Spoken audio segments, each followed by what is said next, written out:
If you're like us and into ATVs, side-by-sides, or dirt bikes, chances are you're into the sport of mountain biking.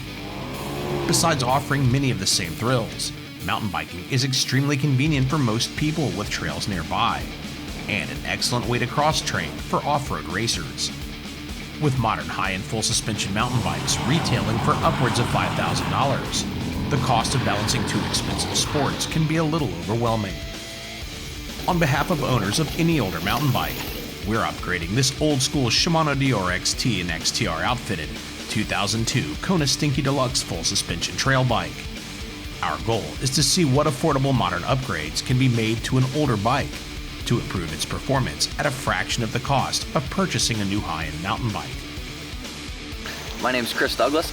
I've raced professionally for 6 years in the GNCC series as well as locally in Indiana, Ohio, and Kentucky.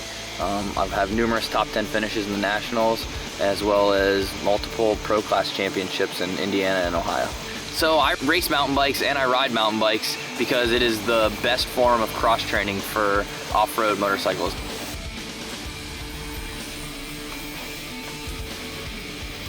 So now we're going to take this old Kona out and see how it performs before we get to work modernizing it.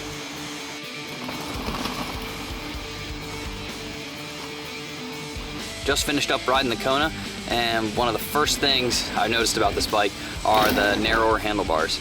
They really make the bike feel like the steering is super sensitive. The brakes are super strong. They're Shimano XTR. There's really not much to say about the drivetrain. It's Shimano XT and it's really pretty bulletproof. It shifts great other than having a large amount of gears, and you get a little bit of chain slap noise because we don't have a clutch derailleur like some of the modern bikes. Another thing I noticed while climbing was the lack of traction. This could be attributed to a few things. The tire is pretty wore out, but it also could have to do with some of the older geometry, where you're sitting a little bit further forward on the bike and you don't quite have the weight of your body over the rear tire. I really had to be conscious when pedaling that I wasn't putting too much torque on the pedals so that I wasn't spinning the rear wheel. The shock was much better than the fork. This old Fox Vanilla R works great in the small bumps and even in larger hits too. It's really even hard to tell at the bottoms. The two things that I didn't really care for with the shock, it seems to fade after a long ride. It probably gets hot. It's a 15-year-old shock, probably needs to be serviced. The other issue is the bob. As you're pedaling, it just doesn't seem very efficient. It squats, goes up and down, up and down, up and down. With this being a 15-year-old bike, the fork probably could use some attention. It's not very plush on small bumps, and you get a terrible clank on what feels like rebound. For an older bike, it's really not that bad. But let's get to work and see what we can do to help bring it up to modern performance standards.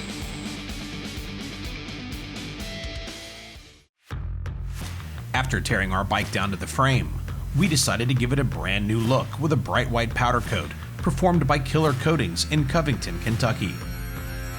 Kona stands behind their products for the long term. They're still offering replacement bearing and bushing kits for our 15-year-old frame. VinylCutGraphics.com out of the UK offers the same 3-color design as our Stinky stock graphics. Just finished up riding our retro mountain bike project over at Tower Park. Ready to rip. Overall, it's definitely an improvement over what the bike was. Rizzy Racing out of Redmond, Oregon offers suspension services and components for newer and older bikes. We sent them our frame to develop a shock for the Stinky Dee-Lux. They felt their Astro 5 shock was best suited to our trail bike applications. Rizzy Racing's Astro 5 Air Shock features CNC machined billet aluminum construction. The shaft is Teflon coated and low friction seals are used to help minimize friction. The Astro 5 is unique in that it offers 5-way external compression and rebound adjustment, controlled by a single lever. Each of the 5 positions offers matched compression and rebound damping, with less damping for descending and increased damping for climbing, offering more pedaling support. Our shock was set up with an internal negative return spring to prevent a harsh topping out sensation. Instead of spinning big bucks on a new fork, we had our clunky Marzocchi Z1 drop-off QR20 gone through by Rizzy Racing. The fork was disassembled, cleaned, and reassembled with new seals and fluid. The fork performed notably better, but you can't fake modern fork performance with a fork this old. The Rizzy rebuilt fork is back to OE standards, but it's still lacking in a number of ways. The annoying clunk is completely gone. Unfortunately, the 30mm stanchions and the straight steer lead to a lot of flex that gives the bike a really vague feeling when cornering. The Rizzy shock is lighter than stock, offers much better small bump compliance, it never bottomed out, and after hours of testing, it never faded like the stock shock.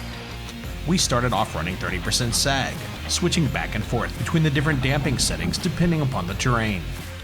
With most of our trails featuring gradual climbs and faster flowing descents, we backed off to 25% sag with more air pressure, and left the damping in the descent mode for lighter riders and in the middle for heavier riders. This resulted in what we felt was the best compromise between pedaling efficiency and bump absorption, overall notably better than the stock shock. We tossed our heavily worn Kona Navigal tires in trade for a set of their newer design Navigal X Pros, available for 26-inch wheels. With wider tires all the rage on modern bikes, we chose their 2.35-inch wide versions over the 2.1s.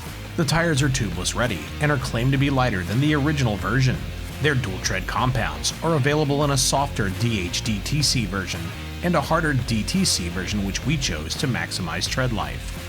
The tread uses a harder compound down the center to be faster rolling, with a softer compound on the side knobs for more grip in corners. I was really happy with the Kona Navigal tires.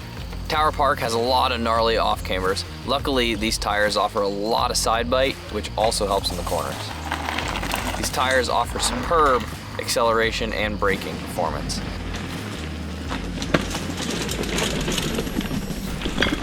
One thing I was very surprised with is how well the tires climbed over gnarly roots and rocks. We found the Navigal X Pros performing their best in intermediate conditions. Their overall performance is well-rounded, and after about 10 rides, they're proving to be long-lasting.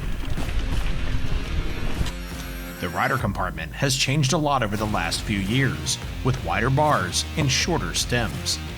We recycled our old 680mm wide bars and replaced them with a set of 740mm wide Renthal Fat Bar light handlebars. At 270 grams, they are light, without the expensive Renthal's carbon fiber bars. With our old frame shorter top tube length compared to a modern bike, a 70mm Renthal Apex stem with a 6-degree rise strikes the correct balance between shortness for control and length for a comfortable riding position. The Apex stem is CNC machined, featuring an oversized center bore, extensive 3D machining, and external webbing to maximize structural strength while reducing weight. Don't let its beefy looks fool you. Renthal's Apex stem weighs in at 140 grams. Renthal brand is something I'm very familiar with. I've ran their handlebars for numerous years on dirt bikes. The wider Renthal bars and shorter stem really play into the bike's strengths. Compared to modern bikes in the same category, this bike definitely has a steeper head angle. The wider bars really help to give this bike a feeling of stability in long sweeping corners and downhills. They also help when you're trying to crank out and put a lot of power. Renthal's traction lock-on grips are designed to provide excellent grip and control in all weather conditions. They're available in 4 different compounds. These Renthal grips are different than what I normally run, but I couldn't even tell when I was riding the bike. After hours of riding this bike and testing on it, I have 0 blisters. Catalyst pedals from Pedaling Innovations bring some modern thinking to the flat pedal segment. They feature high-end construction, using 6061 T6 heat-treated aluminum, rotating on heat-treated chromoly spindles with dual-sealed bearings. At 5 inches long, the Catalyst pedals are notably longer than most flat pedals, designed for a mid-foot placement. While they're longer than most pedals, their width is comparable. They're also a mere 16mm thick, keeping your center of gravity down and ground clearance up. They come with an extra set of 8mm grub screws, which can be swapped out for extra grip. I really like the larger platform on the Catalyst pedal. The new foot position is going to take a little bit of getting used to, but no matter where you put your foot on these pedals, they definitely give you more confidence. We've come to like the midfoot placement on climbs, driving down with your entire foot the same way you do when you do squats or use a leg press machine. We do switch back to riding on the balls of our feet in extremely chunky terrain to keep from ramming our toes into large rocks or roots. Everyone who's ridden our bike has liked the pedals, and with a 30-day money-back guarantee, how can you go wrong? Gravity Dropper lays claim to being the first dropper seat post on the market. Their latest version, the Gravity Dropper Turbo LP, is constructed of 2024 aluminum and is claimed to be a whopping 900% stronger than its predecessor. Gravity Dropper posts don't rely on air or hydraulic damping. They feature a simple spring-driven design to reduce maintenance and the chances of failure. Gravity Dropper seat posts are available in many different diameters, with maximum drops between 2 and 5 inches. Posts can be ordered with 2 or 3 different predetermined stopping points, at the top, bottom, or with a midpoint that's 1, 2, or 2.5 inches from the top. The midpoint drop can be altered internally. The dropper post is definitely my favorite upgrade on this bike. It's my first bike where I've gotten to spend a decent amount of time with a dropper post, and it's a huge help going over downhills and roots and rocks and anything steep where you really want to get your weight back. With a maximum drop of 5 inches and a midpoint drop 2 inches from the top, we could always find the perfect seat height. Whether we wanted maximum seated pedaling efficiency, to get the seat out of the way completely for a long descent, or for long sections of trail where you're constantly in and out of the saddle.